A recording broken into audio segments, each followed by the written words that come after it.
membersihkan sampah lingkungan.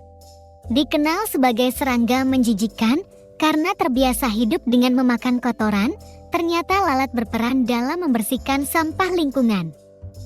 Lalat tentara hitam bisa menetaskan hingga 600 larva yang masing-masing dengan cepat mengonsumsi setengah gram bahan organik per hari.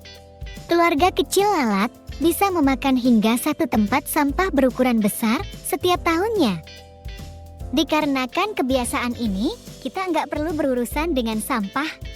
Jika bukan karena lalat, akan ada sampah dan bangkai hewan yang mati di mana-mana. 2.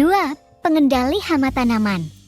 Salah satu fungsi lalat dalam ekosistem adalah pengendali hama tanaman. Serangga ini bertanggung jawab untuk mengatur beberapa populasi hewan yang berbahaya bagi tumbuhan dan hewan seperti kutu daun, kutu busuk, dan tungau. Namun, perlu diingat bahwa lalat juga bisa menjadi hama dalam kondisi tertentu. 3. Serangga penyerbuk. Peran lalat dalam ekosistem adalah sebagai serangga penyerbukan. Lalat merupakan alat transportasi serbuk sari beberapa spesies tumbuhan. Serbuk sari ini menempel di kaki mereka dan ke bagian tubuh lainnya, lalu menyimpannya di bunga lain saat mendarat di atasnya. Hal ini menghasilkan penyerbukan sejumlah besar spesies tanaman. 4. Pengurai bahan organik. Lalat berperan sebagai hewan pembusuk dari bahan organik. Artinya selama tahap larva mereka merupakan hewan saprofag. Nutrisi lalat saat menjadi larva terutama dipasok melalui residu organisme atau makhluk hidup lain. Lalat berfungsi sebagai makanan bagi makhluk hidup lain yang merupakan pemakan serangga.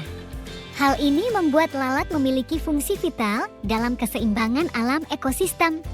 Lalat merupakan vektor mikroorganisme sehingga bisa menyebarkan parasit dan penyakit ke hewan lain. 5. Agen pengurai.